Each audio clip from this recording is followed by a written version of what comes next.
Okay, we are here. Welcome to the Chop It Up Podcast Show. We definitely appreciate everybody who's tuning in right now. This is your boy, DT Chosen, and it's my co-host. For real, Derek, for real. And y'all know how we doing. We got the lovely cast with us today. Y'all seen the show. Everybody has watched it. Everybody has been talking. It's been the talk of the town.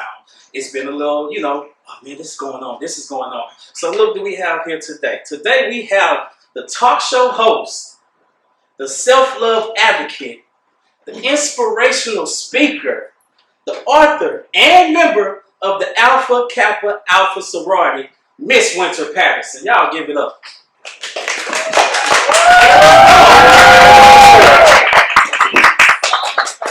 Oh, you're more than welcome. Thank you for actually being here today. Absolutely. We definitely appreciate it. Definitely. How you doing today? I'm doing great. I'm loving the vibe, loving being around some people who are watching the show, and it just feels good. So, Okay. yeah, Okay. I'm happy. Cool. We're going to get into it today, y'all. So definitely. My man, DC.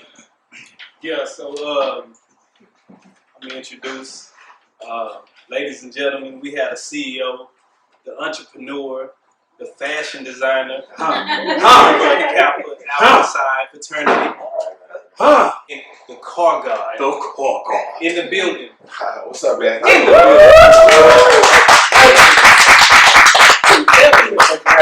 Definitely appreciate Yes, you. sir. I'm excited. Yes, sir. Appreciate it. Definitely. And it's good when you got some successful black people in the family. Right. I mean, the accolades, the list just goes on and on, man. So that's major. That's major, man. This is a great show. We definitely want you guys to enjoy this show. Definitely, we appreciate everybody who's tuned in to the Chop It Up Podcast Show thus far, and it will get better and better. So, off to the questions. I know a lot of people have been watching Ready to Love, right? Right. Do y'all like the show? I love it. I love it. Look. Is it very entertaining? Yeah. Definitely. So, I want to ask you something. Like, I ask all of my guests this, but who is Wynter Patterson? Wynter Patterson is, I am an entrepreneur. I am a person who really, really believes in positivity and positive media. I am a single woman. I have no children, but I'm a proud auntie. I'm part of the Proud Aunties Club. Okay, nieces and nephews. Nieces and nephews. They get everything for Christmas, right? They get a lot. They certainly do. And I believe in healing and inner healing, self-love, and anything that I can do to uplift and empower women. Everybody, but especially women. Wow. And you are an inspiring woman, definitely. I definitely love your show. I mean, I love what you're bringing. Like, you're deep. We're going to get into it because you got a lot going on. I do. You got a lot going on. Definitely. Some layers. There's some layers you got to peel back. So you got to get through there. It's like an orange. You got to peel that first layer. Then it's all, like, so much in there. So much goodness in there. So definitely. So, now Rashid. Rashid, my bad. No problem. It's all it happens. So, how did you get the name the Car Gawd? Man, it's funny, man. You know how most people get names, nicknames, pet names, family names. It's just by your friends and family. And a good buddy of mine, actually, he would call me all the time to ask about car information or my advice or suggestions. And he kept doing it and kept doing it. I said, man, like what, you asking all that? He said, man, I got to call the Car Gawd. I got to call the Car Gawd. He kept saying it. So it just stuck. So it's just one of my great friends from college. He just started calling me that and just kind of stuck. And I said, hey, it's got a little ring to it. And people call me all the time and ask for automotive advice, what they should do, and all that kind of stuff. So I said, might as well run with it. And that's special. That's different. Yeah. That's different. That's different. Because I'm going to be honest, when I first seen it, I was like, okay, the Car Gawd. That title just, I like the flair you put in there too. G-A-W-D. Yeah, so there's there's something behind that, man. That's why I wanted to ask you. Yeah, well, I'm from the South. My family's from Texas and Louisiana, man. Okay, so, South Side? right, the Bible Belt, man. Oh, so yeah, I was definitely. cognizant of, not using G-O-D. Right. And I was going back and forth with that, And I actually reached out to one of my frat brothers who actually pledged me. He's an ordained minister in Mississippi. And I called him. That was that much on my mind to do that or not. To call him and just to get his advice, and we talked about it. And I even reached out to a good friend of mine, another pastor, and I just kind of told him what I was dealing with, what I was thinking. And they kind of gave me their thoughts on it, and that's why I decided to spell it the way I do. It's always good to have an ordained minister as a friend. Right. For multiple things. Lord knows.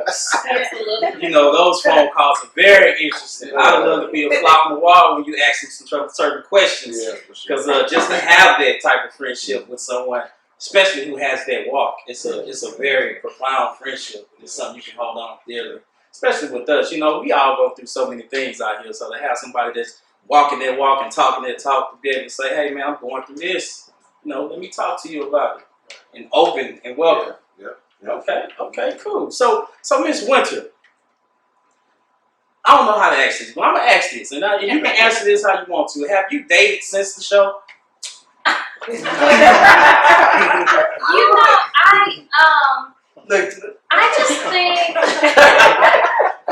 just think you kind of gotta watch the show. Have I hung out with somebody from the show since the taping? Probably. Things that make you say, right? Because I can only imagine. Like, let me ask you this. I'm a double a question with you. So, before the show, how was the dating life? Oh my gosh, COVID came and crashed my entire social life. I think, as with everybody, right? Essentially, like everything shut down, and it was nothing but really online dating going on at one point. What? And I'm not patient enough for Tinder or Match or to go through all the inboxes like that. So my dating life was almost non-existent, and I was glad to have the opportunity to meet 10 really good-looking guys. Definitely. And then with those websites, a lot of times you don't know who you really date. Right. You don't know who you really gonna see. That's a real thing. That's a real thing. Right? It's a real thing. Like, I didn't know catfish was that. Like, people get catfished a lot. Yeah. Like, this is like a trend now to get catfished. So, Really? yeah, I mean, I've heard about it. I don't know anybody who's personally been catfished. Anybody in here ever done with a catfish? as if they want to admit right now. When I said I'm glad it was like an open kind of connection. So it was a group thing. Mm-hmm. I was like, oh nah, nothing like this. You got catfish, bro? Nah. Catfish before they called catfish. I'm talking about years ago. This is back on MySpace. Okay. I had one of those space. Yeah. You had the jingle on your Yeah, face. the whole thing. She was not who she represented herself to be. Didn't look like the picture. Right. Didn't look like Janet Jackson. Looked like Freddie Jackson. Right. Hey, yo, my man. Definitely, man. So I got a question for you, Car Gawd. Yes, sir. So do you feel like you found out who people truly were on TV or off? I like that question. That's a good question. The thing about the bubble scenario, it almost forced us to be our real, authentic self. Because on the other previous seasons and shows, they lived in their normal life. They went to work, they went home, and they filmed when production told them, mostly primarily on the weekend. We were stuck. We couldn't go anywhere. Right. Pandemic. We're on this shut down resort. There's nobody but us in production. So you're forced to be because you can fake maybe for a couple days, but and Wynter should probably test this as well. Everybody, I felt everybody was being genuine, and if you tried to not be, it's gonna come out eventually because we're there so long. So I've met some great people, and I have some lifelong relationships with everybody on the cast, to be honest with you. Because everybody is so powerful. Everybody has their own gifts and talents, and we were able to bounce that stuff off each other. And we've got a network of each other now that we can use each other business-wise, professionally, and socially and personally. So I think it's great. I definitely agree. I follow you guys on social media, and one thing I can agree with you on that is the fact that you guys seem like you all get along. Where most reality shows, and I'm gonna say this, I'm just saying it out there. Look, most reality shows, especially when it comes to us, they put you against each other. They make you fight. They make you disagree. They make you argue. One thing that I really loved about Ready to Love was the simple fact that it had successful black people who were actually well mannered, and nobody just really. It was a couple situations where it could have went left. Right. But There's always gonna be those. but it didn't. Yeah. Like it didn't. Like nobody ate the bait. Like nobody said, okay, nah, you got me effed up. I ain't. You know what I'm saying? It was all okay. Well, yeah, she on this. Oh, that's her. Okay. Right. You know what I'm saying? They handled it real So- mature, like, yeah. Definitely. So Wynter, like, who? I don't know how, because I don't want you to just see like you don't like nobody on the show. But who did you really see like as a woman? Like, because sometimes women can be very catty. Okay. But you all seem like you all got along very respectfully. So who did you really, when you first met him, you was like, okay, I'm really feeling her. Liked each other's energy. Like we were both bringing our authentic self to the resort every day, and complimenting each other. Girl, you look good. Hyping each other up, and that connection was absolutely real. But I'm also really cool with Naya, Alicia, Shay. I spend a lot of time with these ladies. I really like them. Adriana. Yeah. All of them. Okay. Yeah. It's so funny because you mentioned that you see that we hang out. Even the producers was like, "Well, dang, can y'all stop taking pictures together?" Right.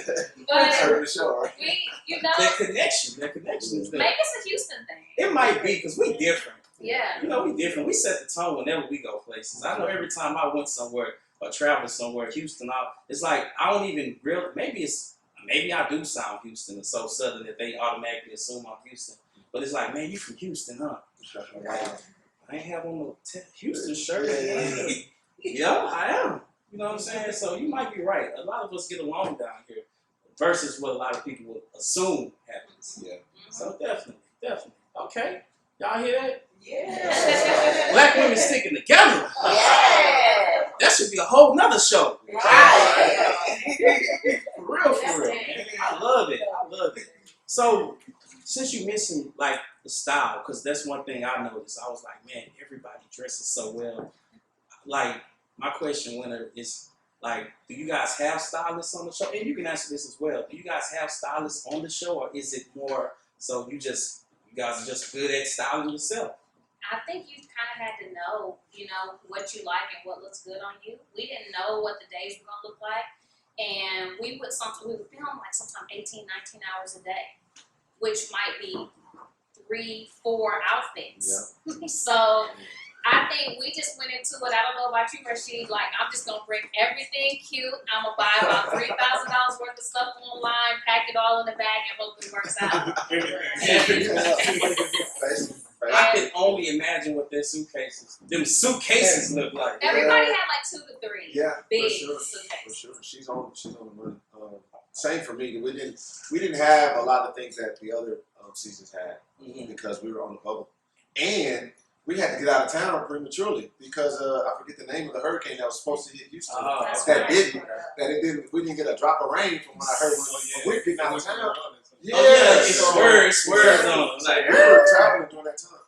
But yeah, I just threw a bunch of suitcases, a bunch of stuff I could fit in there. I had a suitcase just for shoes. I'm a shoe order. Yeah, he is. Custom shoes.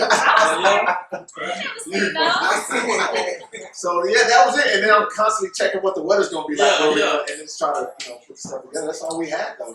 But everybody's flying their own right. Everybody rock their own swag. Yeah, definitely. I think we all look real good on TV. I think it's real good. And you saw the different styles from everybody. Right. Yeah. Definitely. That was an eye catcher. I was like, okay, they all fly. I like that. I got a few tips, So we can wear blazers in the summertime because it was hot. It looked hot as hell out there.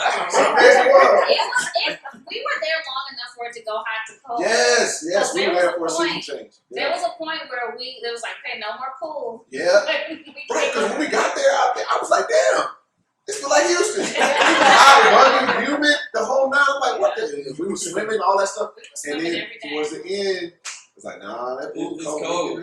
You know what? You could tell that because the first episode, everybody was out just about sweating. And I was like, oh yeah, they hot. These dudes got on suits. Yeah. They suited and booted, and that sun is beaming. It wasn't no shade. I was like, oh, taking it for the team.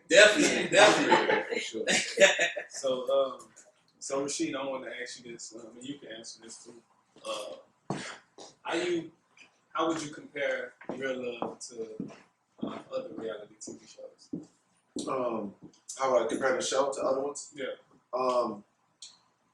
That's a good question. I say one, most of the reality shows, you're not seeing other people at our ages and stages of life, which was super dope to me. That's one of the reasons I wanted to participate, because I knew the age range of the people that were going to be there. So it's going to be like-minded individuals, professionals, and and things like that. So I knew for the most part it wasn't going to be no throwing drinks and nobody jumping across from tables and all that kind of stuff. So that was important to me, and it showed true to be that when we're at the resort. So that's one of the things that I think is different, because a lot of reality shows you see these 20-somethings or these 30-year-olds that are just wilding out and they don't have a whole lot of responsibility. I think all of us was worried about, like, okay, is my kid gonna see this, or my or the people that I work with, or my associates? Yeah, for sure. Yeah, absolutely. And when you're 25, 28 years old, man, you just whatever. But that's how I see most reality shows, and this one was a step away from that. It was more mature, so that's why I liked it, and it was definitely that. I would agree. I'd echo that completely. Like, I like the grown vibe, and then it's Oprah, so you're going to get a very quality product, and it's going to be done at a high level. So I think it definitely is a standard of Black excellence. Yeah, definitely. Speaking of Black excellence, you're an Arthur. I am. Yeah. Like, that is let's give another round. I'm big on giving people their roses before it's too late. Yeah. And so we need to celebrate all of our Black Arthurs as well, because, I mean, it's not a lot of y'all, but it is a lot. Now it is, but you guys don't get highlighted enough. Like, it's like when you hear about Arthurs, you really gotta see a book on somebody's shelf, or you just have to catch it by somebody just saying, check this out. But as far as the promotion, like being an Arthur, it's really self. It's like all you. Like, you really have to get out there and tell people about your story. So I want to ask you, because you first published a book in 2012. I did. And I Am a Pearl, A Woman's Guide to Understanding Her Pain, Process, and Purpose. Now, that's a very deep and intriguing title. Mm-hmm.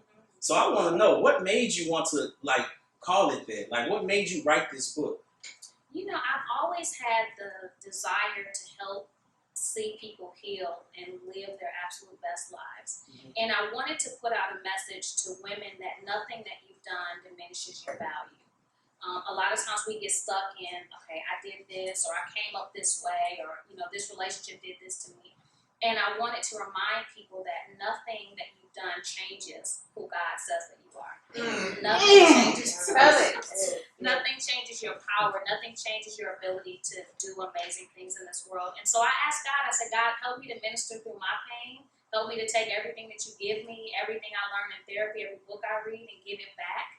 And that's been what I've done with my books, and I'm really grateful to do that. Yes, look at all my church people. Yes, Lord. Sister, speak. Make us catch it up in here today. So I want to ask this: why a pearl? Very good question. So it actually started from the parable of the pearl in the Bible, where God compared us to pearls of great value. And so I started, when you look at the Bible and words, Jesus doesn't just pick words. If he said a pearl, then you got to look at the metaphor of it. And so I started studying. I read 13 books on pearls, and pearls form pearl formation. And when you look at it in the way that a pearl is formed, that is absolutely our journey, formed in darkness, isolation. It is, a pearl is, there's no two pearls alike. There's no pearl that's perfect on any surface. Like, every pearl has flaws. And there's so many reasons why God chose that comparison, but he still said this is you're still valuable in spite of the flaws, in spite of these uneven surfaces, in spite of the way that you came up. And so I took that metaphor, and hopefully the world can ingest it. We ingesting it. Y'all ingesting it? Very good. Wait, tell them where they can get that book. book from? Okay. Because I know they're curious. I'm on Amazon, Barnes and Noble. I'm on most of the major sites. I also have a book coming out probably in the next 2 to 3 months called "What the Heck is Self-Love Anyway?" Because everybody's using that word self-love. It's like cute picture, self-love, right? Yeah. But there's so much more to it, and it does go back to inner healing and understanding who you are. And it's still kind of tied to the message of the pearl, but just a different wrapping. I love it. Bars. Message. Which camp? Message. Definitely. So, Rashid, Yes, sir. I see you in fashion, man. Yeah. Pretty dope, pretty swag. Always Okay. G'd up. Always. Appreciate it. And basically, you got your own clothing line. Yes, I do. It's It's Nelson Balka. Nelson Balka clothing. Oh, so it's Barcade. Yeah, it's French. It's my grandfather's name actually. People ask me all the time. I'm glad you said that because I was like Nelson Balka. That's fine. Okay. That's the essence of it though. Yeah. People will mispronounce it, but they're pronouncing it to me. They're trying to. So Yeah. that means it's in their lips. It's the branding is Oh, going. that's fly. And then people now, because I've started the clothing line since '09 actually. Okay. And just life circumstances, I have more time to do it, and then I don't. It's just kind of, but I've always stayed with it because it's a family passion of mine. Right. My grandfather, who was my hero, and I wanted to start something because prior to the clothing line, I was doing some promoting, party promoting here in Houston, and at that time I was single. Then I got married. It's like, okay, married man doesn't be in a nightlife like this all the time. So True. how can I leverage my relationships that I've gained and parlay that into something else? I've always been in fashion, so I wanted to start the clothing line. And shortly after I was thinking of it in my mind, my grandfather passed. I was like, okay, what's the name? What's the name? What's the name? What's the name? And he passed, like, boom. I call it that. It sounds different, it sounds unique, it sounds expensive, it sounds... It does. It does. You're right, yeah. So that's why I decided to do it. And then, like I said, I've been doing it since '09. This is one of my new shirts that I'm wearing now. But I call it a street chic couture. That's kind of I like it. Oh, yeah. Yeah. So you can wear it like this in this setting. You can dress it up. You can dress it down. They're very comfortable. And I'm now. I'll tell you this. So in '09, I just started. It was just guys, right? And then I would be out places and like, where the stuff for us? Where the stuff for us? Where the stuff for girls? Where the stuff for girls? Now it's kind of a switch because I've got more stuff for ladies now. Oh, really? Guys are they're gonna be mad at me. I got something for y'all, but a lot of stuff is sent to the ladies. But I've always been in fashion. It came from my mom and my grandfather, who's his name after. Okay, I'm about to be a model. Y'all heard me say it. Which is definitely gonna be the next model. Rewind. It's gonna be posted. It's up there and it's up there. Look, for everybody out there looking, they gonna be charging you up if they don't see one in the next couple months. I'm gonna get them. Where we're at, He said he was gonna let you on. Definitely. I like that though, brother. I really do appreciate that because fashion is something like definitely in our culture. It speaks volumes, and we take so many different brands and make them popular. Yeah, we move the needle in fashion. Exactly. We set the trend. We are the trendsetters. So for you to be doing that, I mean, kudos to you. Hats off. Yeah, I'm bald head too. And it's actually nice. Like I look like the stuff is nice. All the apparel is It's clean and neat and just crisp. Right. I don't want to. Yeah, I didn't want it to be too like over the top, and I didn't want to be the catchy slogan T-shirt guy. What's nothing wrong with that? But to me, that stuff doesn't have lasting power, and I kind of wanted to go into something that can just kind of cross all boundaries and be more long term. So. Definitely. I like that, man. That's just. I appreciate it. Yeah. Good job, brother. Good job. So, Wynter, you have a talk show, actually. Wine with Wynter. Yeah. Can you explain that? Like, how did you come up with that name and what the show is about? Yes, I've actually had a talk show since 2018. The first one was called Hidden Pearls. Okay. Because everything was pearl. You know, branding, you got to keep it all consistent. But I started praying about it, like I want to give it kind of a grown and sexy vibe. Like I want to. Did y'all hear that? What'd she say? Grown and sexy. She said she started praying.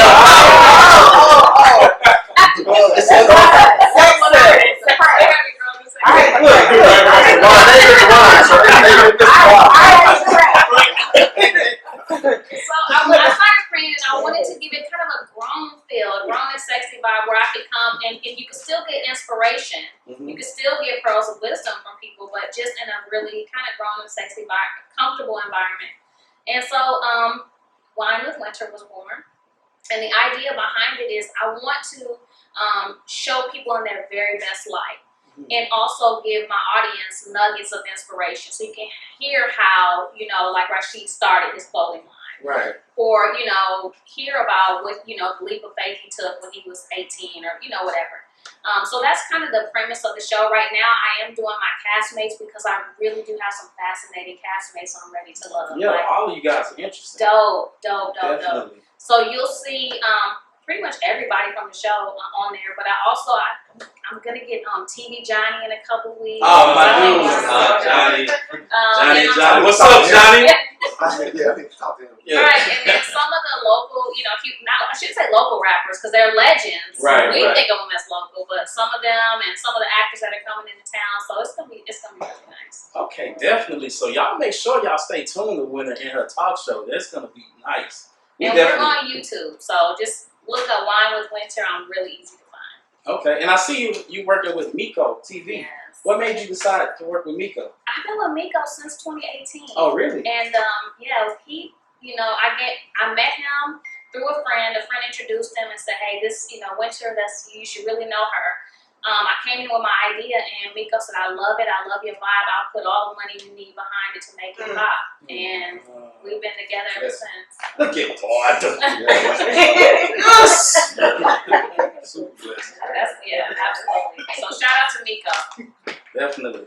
So we're gonna get ready to have a little break, have a little intermission, and we'll come back. You know, ask some more questions. Definitely, y'all stay tuned to the Chop It Up podcast show. Yeah, man. Okay, we are back. Welcome back to the Chop It Up podcast show. This is your boy DT Chosen and my co-host. For real, dude, for real. And we got Miss Wynter Patterson in the building and Rashid Floyd. We definitely appreciate y'all for chopping it up with us today. Definitely. How y'all feel? Good. Right. We got a great audience, y'all. For those who can't see, for all the viewers and listeners, we have a great audience, and they have been so thrilled and so giving, and just, you know, the vibe is great up in here today. Everybody had their little wine and everything. So we're feeling good. It's a good moment. Black excellence is in the building. Definitely. Speaking of black excellence, we definitely want to get into the Car Gawd. You gotta say it like that, Gawd. Right? You gotta say Gawd. The Car Gawd. So definitely, how can the people check you out? Like, what do you have going as far as social media and everything? Right. So my primary page is Rashid _ the Car Gawd, and you know you can find all my other socials from there. But basically, what my service is, it's a luxury concierge auto brokerage, right? Okay. So what I do is I cut out that traditional dealership setting that most people don't want to go through. A lot of my clients are business professionals, athletes, and entertainers who don't have time for it. A little bit. I specialize, but I tell people all the time, people think I'm above selling regular cars. That's not it. I'll sell anything before wheels and engine. Don't get me wrong. But, you know, if you go to medical school, you're a doctor, you're going to specialize in a field. Right. You're going to be an OBGYN or you're going to be a cardiologist, you're going to specialize in it. Right. So, yes, I'm a car salesman at heart, but I specialize in high-end luxury and exotics. Okay. So what I do is I deliver those directly to my clients. And it's effortless for them. It's white glove service. And I also have a YouTube channel that kind of shows how that process goes. So the YouTube channel is called Car Gawd. Okay. And it shows the background, kind of behind the scenes of what it takes for me to find this vehicle, locate it, ship it across the country, I like and the that. perils that could be involved with that and the competitiveness. Because sometimes I'll lose some cars to some other people. And then I also interview people. If you're an auto mechanic, right, and you own your own auto shop, well, you make a living based upon cars. So then you're a car guy, right? So I interview you with that. But if you're a car collector, cars, you're a car guy. So and I have some interviews on there as well on the YouTube channel. I like That's that. Cool. Kind of a full. So drop that YouTube one more time for the people who are watching. Car Gawds on YouTube. Car Gawds, GAWDS, and you just put in Car Gawds. And I've already shot a full season 1. It's 10 episodes on there. And the most recent one is a dynamic brother by the name of James Keith. He's the owner of Keith and James brand. The red bottom fedoras that a lot of people see that are very popular that you see. I wear a lot of them. You see on TV, movie, a lot of athletes and entertainers with those. And that's my last one for that season. That I sold him a Lamborghini SUV, and it shows me shipping it across from Florida to LA during the pandemic, which was really good. That's dope. So you're really giving like an insight to, because luxury cars, exotic cars, and luxury cars, like it's a like everybody loves them, but you don't know the insight on how to go about purchasing. Right. Sometimes, For sure. sometimes people just don't know. Like, okay, if you're a millionaire, okay, that's them, that's their lifestyle. But there are some people who have some very good jobs who actually Absolutely. get luxury cars. So it just doesn't mean you have to be a certain status No. to have a luxury car. No. Like I said, primarily the people I deal with are business professionals, Mhm. entrepreneurs, or executives, or people who work and make a decent living. They have families. They don't want to go who wants to go sit in a car dealership 4 or 5 hours? Because it's Nobody the wants to do that worst. anymore. Nobody Oh, wants to man, do they that. gonna lie to you. Right. Hey, I'm not gonna lie to you. Yeah. You the first. Well, I ain't even gonna call you a car salesman because that would be crazy. Because you said you're God. specialized Yeah. in God. selling exotic. There you go, God. Yeah, so I hate going to the dealership. I'm like, nah. So yeah, I do all that for them, and obviously I people pay for a service. So, Right. I charge a service, but I cut out all this stuff that they have to deal with. So. Yeah. Okay. That's great. That's great. So you bypass a lot of things, and a lot of people will pay for that. Yeah, for sure. Cool. Definitely. I'm all about. So next year, I predict this. I'm gonna put this in my vision. I'll be getting with you to give me a car. There you go. There it is. Give me a Lamborghini. Okay, there you go. Yeah. Do it. How much they going for? How much they going for? If you can get it, you ain't gonna worry about it. Okay. There it is. Lamborghini. That's the vision. The vision right there. There you go. And speaking, go Put it ahead. on the vision board. Yep. That Yeah. works. I'm glad you said that Man. because you know who's got a vision board party going on in January? Yes. Miss What? Wynter. Oh, yeah. Oh, was I supposed? I don't know if that's girls only. No, it's everybody. Okay. January the 2nd, so you can kick off the new year. But I want to teach more than just vision boarding, because there's an art to vision boarding that actually leads to like manifesting the vision. Like I've made vision boards that are real cute and they got cute pictures on them. Right. But there's a way that you like now. My vision board is the first thing I see when I wake up every morning. Mm-hmm. And there are some other things that you can be doing, things that you can be putting on your board that actually you can start to walk in those things. So January 2nd, I'm teaching all that. We're gonna have flavor mimosas. Oh, It's gonna I be got a nice. question. Can I Go interview ahead. you? Okay, let me ask vision board etiquette or rules. Are there rules, or because this is one thing I'm hearing? You can only keep it for so long. You got to change it after a year or a couple of You years. You need to should. change it Every year you should start a new one. every you should At least once a Really? year. Every year? Now, can you tell people about? You're not supposed to necessarily show it to others. You're supposed to see it because it's your vision, right? But can you tell other people about some of the things you put on there and it manifested itself to be true? Okay. That's a good It's question. I like actually that. Okay. it actually even has more power when you share it. Okay. Because you are putting it in the atmosphere, Right. you're speaking it, you're projecting it, like this is what I believe, this is what I'm standing on. And you're presenting it. It's almost like saying, God, I believe it so much, I'm willing to show the world that this was gonna happen for me. So I have a testimony. Go ahead, Yes, brother. on We my- all about this. Come Go on. ahead. So I've only this is exclusive. Like where's the Okay. Zoom in. Obviously, we see more vision board stuff. Ladies having vision board parties and all this. Right. And a friend of mine mentioned that I should do it. Right. And this is before I went full-time entrepreneur on my own. And on my vision board, there's a lot of things pertaining to my business. And I cut out this little thing. I printed it because I couldn't find it. The as seen on TV Whoa. logo. And And look put it at on you there. now. On Like, I TV. swear to God. Now, I didn't make that up. I saw that because I didn't know how to do the vision board. So I, like most people, I looked on YouTube, and this girl said she did it. So I printed it out in color, cut it out, and put the little as seen on TV logo. And I didn't know what it was going to manifest itself Wow. into. And And now we're on regular right, it was on TV. Look at that. Right, I swear. That's a true story. Manifestation. True story here on the Chop Up Podcast Show. You heard it. They work, y'all. Vision boards have power. They There's work. an art to it. There really is. Like there's some ways that you can really see those things come to pass. See, that's what I want to know. Like, when did you realize having a vision board was like an important part of life goals? I started really studying a lot of books on faith and law of attraction. Law of attraction is faith, right? Right. A lot of Christians, when they hear law of attraction, they cringe. Like, Yeah. that's not God. It absolutely is. And I started studying like the principles that go. I listen to audiobooks all day. Like literally, if I got earpods, and it's usually an audiobook, and educating myself on how to manifest things. And I started seeing things happen in my life. And you know, like I said earlier, I say, God, whatever you give me, I want to give it back. And that's what I do. Wow, I love it. I love it. So manifestation and put them visions together. It's 2020. We've had a rough year, y'all. Yeah. We've had a rough year. A lot of losses. A lot of just disappointments this year. I'm all for it. I think, yeah, Yeah, I'm all come for on. it. Everybody, come on. Yeah. Party! It's time for me to read them. Your old, mine was your old. This guy's Thanksgiving. It'll be at the Trez Art and Wine Bar. I have a really good partnership with that wine bar. Shout out to Trez Art and Wine Bar. That is black owned. Yeah. Yeah. You guys were on this show. Both of you guys went through a divorce, right?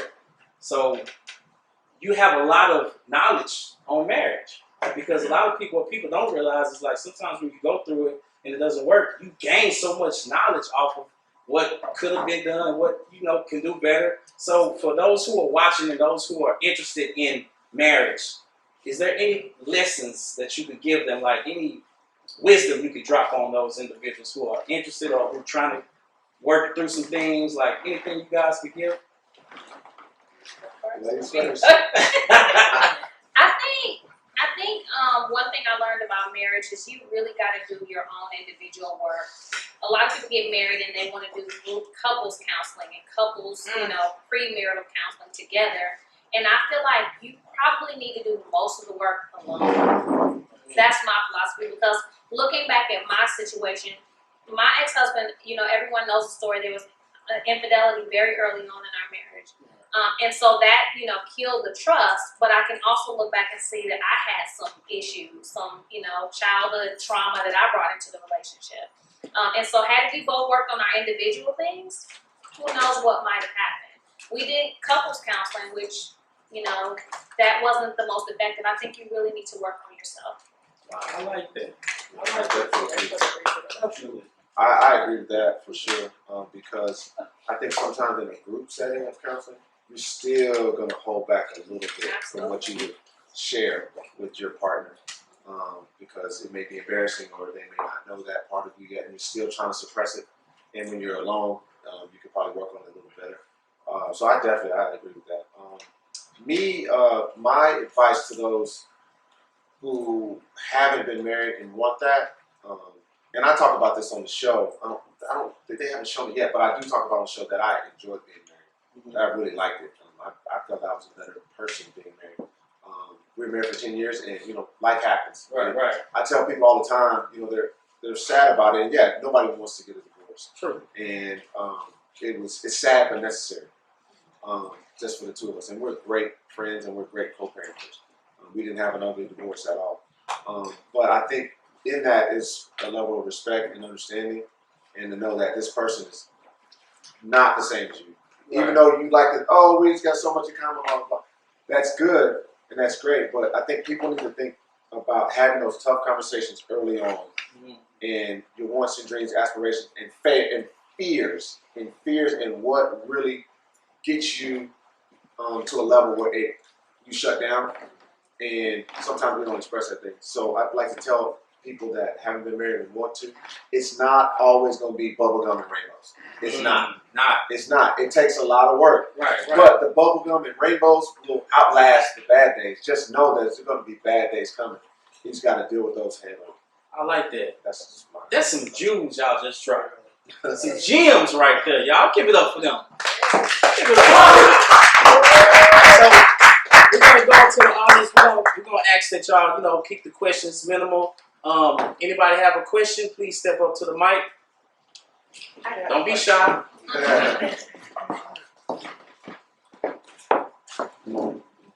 So,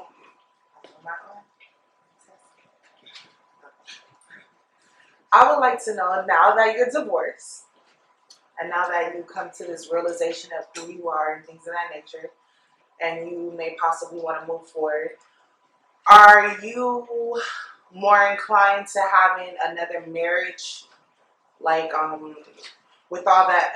Are you inclined to having another marriage, or are you looking for more of like a partnership? That's a good question. I definitely want to be married again. I like the person that I am when I'm married. Like you said, I like being married. So yeah, I'm ready for marriage, and I'm ready to do it right this time. A real solid friendship and foundation. So it'll be totally different this time. I'm open to either way. So let's say, for instance, the new lady that I'm going to marry, she's never had a wedding or been married before. Then sure, all out. We can do whatever she wants to do for that day. Because most women, I'm not going to say, oh, have the dream of that day and those things. But I'm not opposed to a life partner either. Just someone who just wants to be with me, and we like kind of like, who's that couple that been together for 100 years? Seems like Oprah and Steph. them. I'm not thinking of them though, but yes, them and They still Kurt together. Russell and Goldie Hawn. Okay. They've been together like 100 years. Yeah. But so I'm not opposed to either one. To your question, like I said, I love marriage, so I'm not one of these people out here scorned by marriage. So I'm either way. Okay, that was a great question. There we go. So my question is, after being on the show, what is the biggest thing you learned about yourself prior to going on the show? We went to the bottom of the ocean. That was- You You can take You're right. I had something. Oh man, what did I learn? Ooh. Yeah, because the show was kind of an extension of the work that I've already been doing with counseling. You see what I'm saying? Because I was already open to being vulnerable. So I'd like to say that you kind of see my vulnerability on the show, and that's authentic, and I'm kind of very comfortable doing it. So that was just kind of an extension of counseling. And the cool thing, with the exception of counseling, because that's just one person, some person I don't even know. So Wynter and all the other people, when we first met, I didn't know them, but I got to know them. So now we're sharing life stories. So that was a kind of more of a group counseling. So I just learned more about myself and what. A lot of times it's comforting to know you're not the only one dealing with the same stuff. I was going to say another word. Yeah. But we've all dealt with it as grown adults. So I hope that answers your question. I think I learned like that there were still, I teach it, but I actually got to see it full out, is that there are levels to your healing. There are levels to your growth, to your self-love. And a lot of people want to feel like, okay, I'm confident, I've arrived, I love myself, and you do. But sometimes you'll meet a person that uncovers like those vulnerabilities, those weak spots. And I think, you got to see that with me on the show. Like there were times when I'm like, I don't like how I feel right now. Or, this, hurt me. This, let me down. And so it just let me see like, okay, I am continually teaching and learning this stuff. I'm continually learning myself just like anyone else. And I was overall very proud of the vulnerability that I expressed. Rashid, you did too. I was really proud of that, seeing you do that. And just saying, hey, I see where I would have done that differently, in hindsight. And I'm okay with that. I like that. That was a great question too. I have two questions, one for Wynter and one for Rashid. Wynter, first I have to commend you on the way that you handled the situation with Simone. I love seeing all of you ladies in that light, especially when women of color. So I salute you for that. Thank Right. you. So with that being said, the relationship that you and Joy had, you all were kind of like sisters, So how did you feel being attracted to Jay, who Joy was also attracted to? And, I could tell that you were kind of hesitant and hang out, but towards the end, you wanted to get a little bit closer to Jay. Like when you asked, why didn't we kiss? How did that make you feel? Or did you struggle with that thought, or was it just a thought of that you enjoy both are on this show? Did you struggle with that thought of maybe I shouldn't have asked that because I'm friends with Joy? No. How did you feel? Everything for itself. No, but that's a very good question. Joy and I, after we were cool from jump. From jump, it was like, girl, you bad, we good. And we had a conversation at one point that just solidified our respect for one another. Okay. And once that was established, then it was like, okay, we have this respect, and when I'm with you, it's not about Jay. Like when me and her hanging out having lunch, it ain't about Jay. We're not talking about Jay. And when I was with Jay, although, the camera scenes look really funny on edits where like we're talking about Joy, that's not what happened. When I was with Jay, it was me and him. It was not, what's going on with Joy. So it was we were able to compartmentalize. Okay. And I think that's what kept us, and that's why we're still girls. And Well, you all did a beautiful job. I have to commend you on that. Thank you. Definitely. And so my question for Rashid, when Denise said that you were a narcissist or, kind of portrayed you as being in that light. Right. First of all, I wanted to say that immediately when you came on the television, your smile was contagious. Your attitude, your positive light that you have. Thank you. As an audience member, my husband and I both, we were like, wow, you're a great guy. That was contagious. And so with us seeing that you were being vulnerable when you did come onto the show, and for her to, portray you as a narcissist, the way that you handled that was very, very professional. So what I wanted to know is, are you interested at all in maybe speaking to the youth or speaking to people who have been in situations like that before? Because I'm almost certain that that's not your first time of someone kind of portraying you in that light. Yeah. So I wanted to know, is there anything you can do or that you're planning on doing to maybe kind of help others in situations like that? I'll answer that part That's a of great it question. first. I think the way I was able to sit and handle the conversation the way I did with Denise is because I've been in those type of environments, not necessarily with that topic, but I've had to hear someone's thoughts and emotions based upon a trigger, based upon life experiences, and based upon something that had nothing to do with me, and then respond to them in kind. Because to your other question, some people don't know, I'm a former educator. My degree is in education. So I'm a former school teacher, so I'm used to talking to parents about their child and what's not right with their child, and having to do that in a respectful manner so they can hear me. You see what I'm saying? So I've already had that kind of experience from sitting and talking to people, and having sympathy and empathy, what I talk about. With that being said, I've always spoken to children and spoken to the youth, and I want to get back to that. Right before the pandemic hit, I was supposed to start speaking at some schools to the youth, because that is my background, and I don't want to get to where I think I'm so busy that I can't do that. So I definitely want to do that and look forward to pouring back into the youth.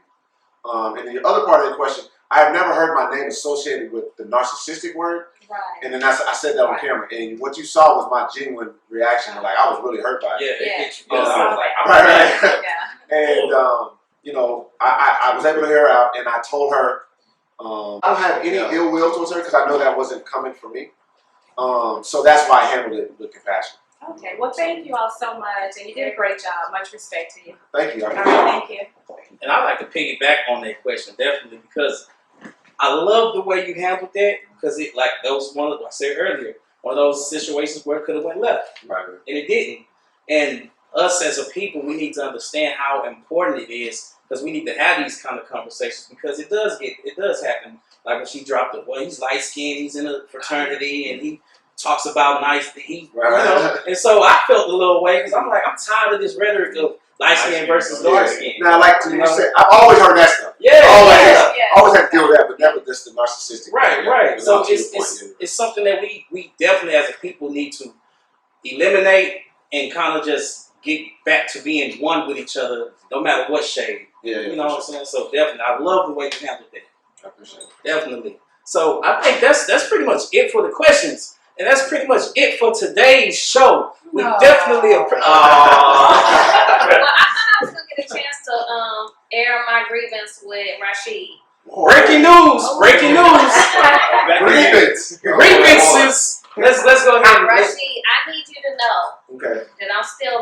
you Okay. for leaving my earring in the bottom of the pool. Leaving your earring in the box. Listen, and Okay, I I'm don't gonna know let you tell your story. Tell that story. Oh, I remember. Go ahead. I'll let you tell your truth. We went swimming at midnight one night. Everybody jumped in the pool, and I lost the contact in the earring. Yeah. There's a lot of double averages that night. And so I couldn't see the earring. Rashid walked up, oh, there it is right there. I was like, okay, well, I can't see it. Right. Will you get it? No, I'll get it tomorrow. He went swimming 5 times after him. Oh, this where it goes left. Go ahead, I'll let you finish. Are you No, done? that's it. Okay, so that part was true about it falling in the water. Okay. And you spotted And it. I spotted it. I was looking for So it. you spotted I it. was like, okay, let's find Wynter's earring. We're out the pool at this point. We're out the pool, dried off. Right? It's nighttime. All the adrenaline has worn off. Yeah. It's cold now. It's cold as heck. And you gotta get back in there. Well, yeah, you know how it is. You get out the pool and you are dry off now.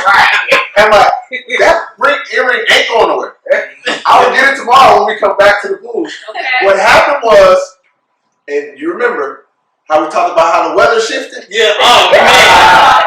The next day, the weather shifted. And I wouldn't get my ass back in the water. So now look for, like the nets that you need that on the side of the pool. There was no net to be found, no hook to be found. So if somebody was drowning, we had no hook to pull them out of there. Oh, they would have been I was going to try to get it. And you never And I did. never did, though. She's right, I never did. But I had intentions of going back. Your intentions was so far back, but you never I'm got. sorry. So You never got your earring. And that's why my earring's still in the bottom. It's still at the bottom. In Georgia. And your contact. And my contact. Wow, man. Yeah, you got to get a little I never did. She's gonna be a mom. Okay, that's okay. Cheers. When is great people? That's my girl. We got a lot of common. We're super cool. And like most of us are super cool off the show. So. And we can definitely tell that, man. You guys have great energy, great people. Keep going. Keep striving for more success. Definitely, it was a pleasure having you guys on the show. Thank you. It was nice being here, man. This was fun. You guys were a great audience. So y'all stay tuned to the Chop It Up Podcast Show, man. It was your boy DT Chosen and my co-host. Derek for real. Love y'all. Peace, and we out.